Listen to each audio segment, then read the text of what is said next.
Hello students, welcome to our online study YouTube channel. Now in this video we will continue our first lesson, the living world and classification of microbes.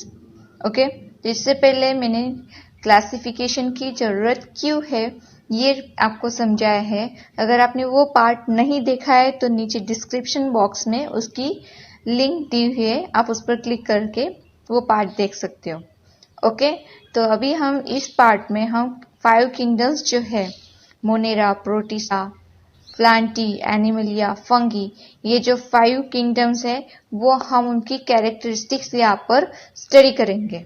Okay अगर आपको ये video या फिर part 1 अच्छे से समझ में आया है तो आप इसे लाइक कर सकते हो. कोई डाउट है तो कमेंट बॉक्स में मुझे पूछ सकते हो और आप अपने फ्रेंड्स के साथ इस वीडियो को शेयर कर सकते हो.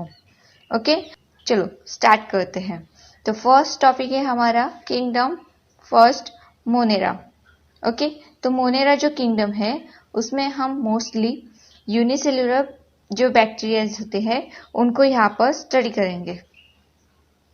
उससे पहले आपको एक एक्टिविटी ट्राई करनी. क्या एक्टिविटी है वो देखते हैं. Take a small drop of curd. Okay क्या लेना है आपको? कर्ड और buttermilk on a clean glass slide. Dilute it with little water. Carefully keep a cover slip. Observe it under high power of compound microscope. तो अभी आपको क्या करना है, एक ड्रॉप, आपको छोटा सा ड्रॉप लेना है कर्ड या फिर बटर मिल्क का, वो ग्लास स्लाइड पर, और फिर उसको डायल्यूट करना है. उस पर आप एकदम थोड़ा सा वाटर ऐड करोगे, देन उस पर कवर स्लिप रखोगे. ठीक है. अगर आप लैब में गए होंगे तो आपने देखा होगा एक छोटी सी कवर स्लिप मिलती है, ग्लास स्लाइड रहती है, उसके ऊपर कवर स्लिप रखते हैं. फिर उसके बाद उसे कंपाउंड माइक्रोस्कोप के अंडर ऑब्जर्व किया जाता है. जैसे आप पिक्चर में देख पा रहे हो, ये ग्लास स्लाइड है, ये कवर स्लिप है, and this one is the compound microscope. Okay तो आप इसके थ्रू जो भी ड्रॉप ऑफ कर्ड या फिर बटर मिल्क है उसको ऑब्जर्व करोगे. हाई पावर करना पड़ेगा आपको. फिर आप उसमें कुछ देखोगे. क्या देख पाओगे? What did you see? आपको उसमें क्या दिखेंगे? छोटे छोटे रॉड जैसे कुछ माइक्रोस उसमें मूव करते हुए आपको दिखेंगे. These are called as a lactobacilli bacteria. क्या है वो? Lactobacilli bacteria. उसमें कर्ड में या फिर बटर मिल्क में क्या प्रेजेंट है? बैक्टीरिया प्रेजेंट है. तो आप कहोगे अरे बाप रे, हम तो रोज कर्ड खाते हैं, दही खाते हैं, तो हम कितनी सारी बैक्टीरिया को खाते हैं. घबराइए मत, ये बैक्टीरिया हमारी हेल्थ के लिए अच्छे हैं. ओके ये हैजार्डस नहीं होते, हमारी हेल्थ के लिए अच्छे होते हैं, तो हम उसे खाएंगे भी तो वो हमें कुछ परेशान नहीं करेंगे. Okay all type of bacteria and blue green algae are included in the kingdom Monera. तो जो भी बैक्टीरिया है जैसे आप इस पिक्चर में देख पा रहे हो, Staphylococcus, Streptococcus pneumoniae, Clostridium tetani, Treponema pallidum, Vibrio cholerae, Salmonella typhi, Clostridium botulinum, ये क्या है? तो बैक्टीरिया है. ओके तो ब्लू ग्रीन अल्गी क्या होते हैं ये आप इस इमेज में देख पा रहे हो. ठीक है तो ये क्या है? किंगडम मोनेरा की एग्जांपल्स हैं. ये सारे क्या है? किंगडम मोनेरा के एग्जांपल्स है. ये सारे बैक्टीरिया ब्लू ग्रीन अल्गी जो होते हैं वो किंगडम मोनेरा में इंक्लूड होते हैं. अभी इनकी कैरेक्टरिस्टिक्स क्या होती है वो हम यहाँ पर डिस्कस करेंगे. तो फर्स्ट कैरेक्टरिस्टिक है all the organisms are unicellular. सारे ऑर्गेनिजम्स कैसे? यूनिसेलुलर है, मतलब सिंगल सेल से बने हुए हैं. इसलिए तो हमें उनको देखने के लिए कंपाउंड माइक्रोस्कोप का यूज करना पड़ा, वो भी हाई पावर वाला. Okay next characteristics, they may be autotrophic और हेट्रोट्रॉपिक. ये अपना फूड खुद प्रिपेयर कर सकते हैं, या फिर कुछ बैक्टीरिया ऐसे होते हैं, कुछ ब्लू ग्रीन अल्गीज ऐसे होते हैं जो दूसरे के ऊपर डिपेंड करते हैं. तो ऐसे जो होते हैं तो कुछ बैक्टीरिया या फिर ब्लू ग्रीन अल्गीज जो है वो ऑटोट्रॉपिक या फिर कुछ हेट्रोट्रॉपिक होते हैं.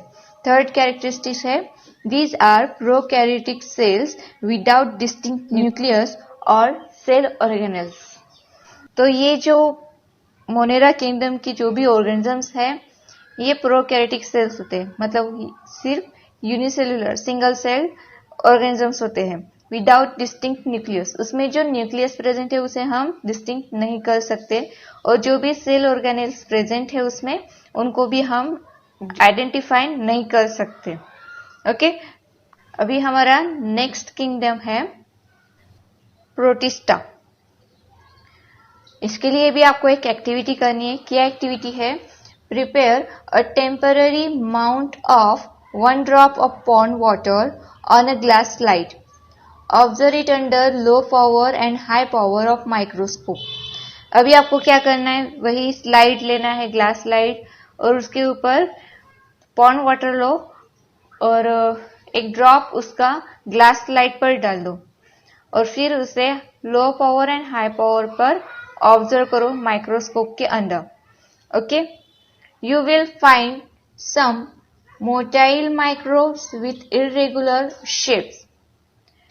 These are amoeba. ओके, तो जो आप पॉन्ड वाटर लोगे एक ड्रॉप, तो उसे अगर आप high power and low power microscope के अंदर उसे ऑब्जर्व करोगे तो आप में उस कुछ मोटाइल मतलब मूविंग माइक्रोब्स उसमें दिखेंगे, वो भी इरेगुलर शेप के, मतलब उसका शेप फिक्स नहीं रहेगा, चेंज होता रहेगा। ऐसे आप उसमें माइक्रोब्स देखोगे। जैसे जो माइक्रोब्स होते हैं जो अपना शेप चेंज करते रहते हैं, इरेगुलर शेप रहता है, तो ऐसे जो माइक्रोब्स होते हैं उनको हम क्या कहते हैं? अमीबा। तो आप पॉन्ड वाटर में क्या कौन सा माइक्रोब्स देखोगे? अमीबा, जो प्रोटिस्टा किंगडम में इंक्लूड होते हैं। अभी इनकी कैरेक्टरिस्टिक्स क्या है वो हम अभी यहाँ पर स्टडी करते हैं। तो characteristic first, Protista are single-celled organisms with well-defined nucleus enclosed in nuclear membrane. अभी यहाँ पर थोड़ी सी डेवलप माइक्रोब्स आप यहाँ पर देखोगे। अभी फर्स्ट जो था मोनेरा, उसमें आपने देखा कि जो सिंगल सेल माइक्रोब्स थे उनको उसमें जो न्यूक्लियस प्रेजेंट है उसे हम डिफाइन नहीं कर पा रहे थे, डिस्टिंक्ट नहीं कर पा रहे थे, सेपरेट नहीं कर पा रहे थे। मगर अभी ये जो प्रोटिस्टा किंगडम है इसमें जो माइक्रोब्स प्रेजेंट है वो भी यूनिसेलुलर है। वो भी कैसे? यूनिसेलुलर है। फॉर एग्जांपल अमीबा, ये यूनिसेलुलर होता है, तो मगर हम न्यूक्लियस को डिफाइन कर पाते हैं, डिस्टिंक्ट कर पाते हैं, क्योंकि न्यूक्लियस जो है वो न्यूक्लियर मेम्ब्रेन में एनक्लोज हुआ है, इसलिए हम उस सेल में जो न्यूक्लियस प्रेजेंट है उसे आइडेंटिफाई कर पाते हैं। फॉर एग्जाम्पल इस पिक्चर में देखो, अभी यहाँ पर आप अमीबा की पिक्चर देख रहे हो, ठीक है? तो उसमें ये जो छोटा सा राउंड दिखाई दे रहा है, ठीक है, तो ये क्या है? न्यूक्लियस है, ठीक है। अभी सेकंड यूग्लिना, ठीक है, तो इसमें आप देख पा रहे हो इस सेल में ये जो दिखाई दे रहा है सर्कल, वो क्या है? न्यूक्लियस है। तो न्यूक्लियर मेम्ब्रेन है और उसके अंदर जो है वो न्यूक्लियस है। मतलब ये जो प्रोटिस्टा किंगडम के जो भी माइक्रोब्स है ये सिंगल सेल भी हुए तो भी ये न्यूक्लियस को डिफाइन करते हैं, क्योंकि इनका न्यूक्लियस जो है वो न्यूक्लियर मेम्ब्रेन में एनक्लोज हुआ है। ये फर्स्ट मेन कैरेक्टरिस्टिक्स है इसकी।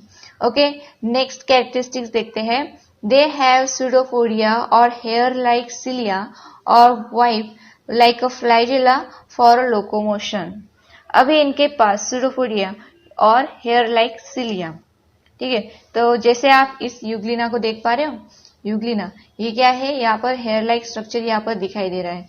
तो ये लोकोमोशन के लिए, मतलब उनकी मूवमेंट के लिए ये डेवलप किया गया है ताकि उसकी हेल्प से वो मूव कर पाए, ठीक है। तो ये हुआ सेकंड कैरेक्टरिस्टिक्स कि उनके पास हेयर लाइक स्ट्रक्चर प्रेजेंट होता है। किसके लिए प्रेजेंट होता है? क्यों प्रेजेंट होता है? For locomotion. Okay, next autotrophs. Autotrophs मतलब ये अपना खाना खुद बनाते हैं, अपना फूड खुद प्रिपेयर करते हैं। ओके, तो ये नेक्स्ट इम्पॉर्टेंट कैरेक्टरिस्टिक है कि ये जो प्रोटिस्टा किंगडम के जो भी माइक्रोब्स हैं ये ऑटोट्रॉप्स है, अपना खाना खुद बनाते हैं, सभी माइक्रोब्स अपना खाना नहीं बनाते, उसमें कुछ एग्जाम्पल्स गिवन है। फॉर एग्जाम्पल यूग्लेना, वॉलवॉक्स, ये जो 2 ऑर्गेनिजम्स है ये ऑटोट्रॉफ्स हैं। बाकी अदर जो एग्जाम्पल्स है, फॉर एग्जाम्पल अमीबा है, पैरामोशियम है, ये क्या है, हेट्रोट्रॉफ्स है, ये दूसरे के ऊपर डिपेंड करते हैं। ठीक है, तो ये एग्जाम्पल है। वॉलवॉक्स का एग्जाम्पल देख पा रहे हो, इसमें क्लोरोप्लास्ट प्रेजेंट है, तो इसलिए वो अपना फूड खुद प्रिपेयर कर पाते हैं। सेकंड एग्जाम्पल ये यूग्लिना का है, जिसमें भी क्लोरोप्लास्ट प्रेजेंट है, इसी वजह से वो अपना फूड प्रिपेयर कर पाते हैं। और हेट्रोट्रॉफ्स, अमीबा एंड पैरामोशियम, ठीक है, तो इनके पास क्लोरोप्लास्ट एब्सेंट है, इसलिए वो अपना खाना खुद नहीं बना पाते। ओके, तो ये 3 इंपॉर्टेंट कैरेक्टरिस्टिक्स है। क्या है, फर्स्ट, ये डेवलप हुए हैं, मतलब इसमें जो न्यूक्लियस प्रेजेंट है उसे हम डिफाइन कर पाते हैं। क्योंकि वो जो न्यूक्लियस है वो न्यूक्लियर मेम्ब्रेन में एनक्लोज हुआ है। सेकंड, इसके पास सूडोपोडिया या फिर हेयर लाइक सिलिया प्रेजेंट होते हैं फॉर लोकोमोशन। थर्ड, ये कुछ ऑटोट्रॉफ्स भी है एंड कुछ हेटेरोट्रॉफ्स भी है। फॉर एग्जांपल हेटेरोट्रॉफ्स में Euglena, Volvox, and second heterotrophs में एग्जांपल है अमीबा एंड पैरामीशियम। ठीक है, तो ये कुछ एग्जांपल्स यहाँ पर गिवन है। ओके, तो नेक्स्ट किंगडम क्या है हमारा, फंगी। फंगी के लिए आपको एक्टिविटी करनी है। क्या एक्टिविटी करना है, take a moist piece of bread और भाकरी, keep it in a container with lid for 2 to 3 days। आपको क्या करना है, एक ब्रेड का टुकड़ा या फिर भाकरी जो होती है उसको थोड़ा सा गीला करके रखना है, एक कंटेनर में रख दो, उस पर ढक्कन रख दो 2 से 3 दिन के लिए। After 2 to 3 days, a fine cotton thread like a tuft is found growing on surface of the bread. Prepare temporary mount of few threads from this culture and observe it under the microscope. अभी आप 2-3 दिन के बाद अगर उसे देखते हो, उस भाकरी को या फिर ब्रेड के टुकड़े को देखते हो, तो आपको उस पर कुछ कॉटन जैसा दिखाई देगा, कुछ तो उस पर ग्रो हुआ है। क्या है वो, तो उसे आप उठा हुआ से स्लाइड बनाओ और उसे माइक्रोस्कोप के अंदर ऑब्जर्व करो। क्या दिखाई देगा आपको उस पर, तो उस पर आपको फंगी ऑब्जर्व होगी, जो इस पिक्चर में दिखाई है। इस तरीके से आप माइक्रोस्कोप के अंदर देख पाते हो। मतलब अभी ये जो फंगीज है, तो इस तरीके से स्ट्रक्चर आपको उस पर दिखाए, ब्रेड पर या फिर भाकरी जो है जो आपने रखा हुआ है 2 से 3 दिनों के लिए, तो उस पर आपको ऐसा स्ट्रक्चर दिखाई देगा। तो यह इनके जो रूट्स है उसे कहते हैं हम राइजोइड्स, और इनका जो स्टॉक है उसे कहते हैं स्पोरेंजियोफोर। ओके, और वो जो ऊपर का स्टॉक है इसे हम कहते हैं एपोफाइसिस, एंड ये जो दाने दाने उसके ऊपर दिखाई दे रहे हैं इसको कहते हैं हम स्पोरेंजियम। ओके, और जो सेंटर में उसके थोड़ा सा ऐसा पीक जैसा स्ट्रक्चर यहाँ पर दिखाई दे रहा है, तो उसे हम कहते हैं कॉलुमेला। तो ये इस तरीके से फंगी आपको ब्रेड पर या फिर भाकरी पर जो आपने 2 से 3 दिन तक ढक के रखा था उसके ऊपर दिखाई देगा। तो इस तरीके से जो मॉइस्ट ब्रेड या फिर भाकरी होते हैं उसके ऊपर फंगीज ग्रो करते हैं। ओके, तो नेक्स्ट है institutional work. National Institute of Virology, Pune is involved in research on viruses. This institute has been founded in 1952 under the jurisdiction of Indian Council of Medical Research. तो ये आपकी information के लिए दिया है। अभी हम इनकी कैरेक्टरिस्टिक स्टडी करेंगे। फर्स्ट कैरेक्टरिस्टिक क्या है, These are non-green eukaryotic heterotrophic organisms. सबसे पहली कैरेक्टरिस्टिक क्या है, नॉन ग्रीन, मतलब उसमें क्लोरोप्लास्ट प्रेजेंट नहीं है। क्लोरोप्लास्ट प्रेजेंट नहीं है मतलब ये अपना खुद का खाना खुद नहीं बनाते, ये हेटेरोट्रॉपिक है। Next eukaryotic. यूकैरियोटिक मतलब तो ये यूनिसेल्युलर होने चाहिए या फिर मल्टीसेल्युलर होने चाहिए। Next heterotrophic organisms, chloroplast absent, तो ऑब्वियसली ये हेटेरोट्रॉपिक होगी क्योंकि ये दूसरे के ऊपर डिपेंड है। जैसे आपने एक्टिविटी देखा, ये कहाँ पर ग्रो कर रहे हैं, ब्रेड या फिर भाकरी पर। Okay, next characteristics, most of them are saprotrophs, they feed upon decaying organic matter. अभी इसमें से कुछ फंगिस जो होंगे वो सेफरोट्रॉपिक्स होते हैं, मतलब जो भी डिकेइंग ऑर्गेनिक मैटर होगा, जो भी डिकेइंग सब्सटेंस होगा, प्लांट होगा या फिर एनिमल होगा, उसके ऊपर भी ये ग्रो करते हैं। ठीक है। Next, their cell wall is made up of tough and complex sugar called chitin. Okay, तो इनकी जो सेल वॉल होती है एक टफ और कॉम्प्लेक्स शुगर से बनी हुई होती है, जिसको हम चिटिन कहते हैं। ओके, मतलब इससे हमें पता चलता है कि ये भी डेवलप हुए ऑर्गेनिजम्स है जिनमें सेल वॉल प्रेजेंट है। देखो, अभी तक हमने प्रोकैरियोटिक्स देखा जिसमें फर्स्ट मोनेरा किंगडम है, तो उनको सेल वॉल एब्सेंट था, मतलब हम उसमें न्यूक्लियस आइडेंटिफाई नहीं कर पा रहे थे, न्यूक्लियस मेम्ब्रेन उसमें नहीं था। देन जो सेल ऑर्गेनेल्स होते हैं वो भी उसमें हम आइडेंटिफाई नहीं कर पा रहे थे। सेकंड हमने देखा unicellular protista kingdom, second protista kingdom. ठीक है, तो उसमें हमने देखा कि न्यूक्लियस प्रेजेंट है तो उसे हम आइडेंटिफाई कर पाते हैं, डिफाइन कर पाते हैं। क्यों? क्योंकि जो न्यूक्लियस है वो किसमें एनक्लोज हुआ है, न्यूक्लियर मेम्ब्रेन में। ठीक है, अभी नेक्स्ट किंगडम है फंगी, जिसमें सेल वॉल प्रेजेंट है, और सेल वॉल किससे बना हुआ है, टफ एंड कॉम्प्लेक्स मटेरियल से, जिसको हम चिटिन कहते हैं। तो आप देख पा रहे हो कि फर्स्ट, सेकंड, थर्ड में हम किस तरीके से डेवलप करते जा रहे हैं, एक एक चीज उसमें ऐड होती जा रही है। ठीक है। Next, fourth characteristic, some fungi are thread like and many nuclei are present in the cytoplasm. Okay, तो यहाँ पर कुछ फंगीज जो है वो थ्रेड जैसे भी दिखाई देते हैं, तो कुछ फंगीज इस पिक्चर में जैसे दिखाई दे रहे हैं, आपने देखा होगा इन स्ट्रक्चर्स को, तो इस तरीके से दिखाई देते हैं। ये क्या है, फंगी है। ओके, तो ये तो स्ट्रक्चर आपने घर के बाहर भी देखा होगा बहुत बार।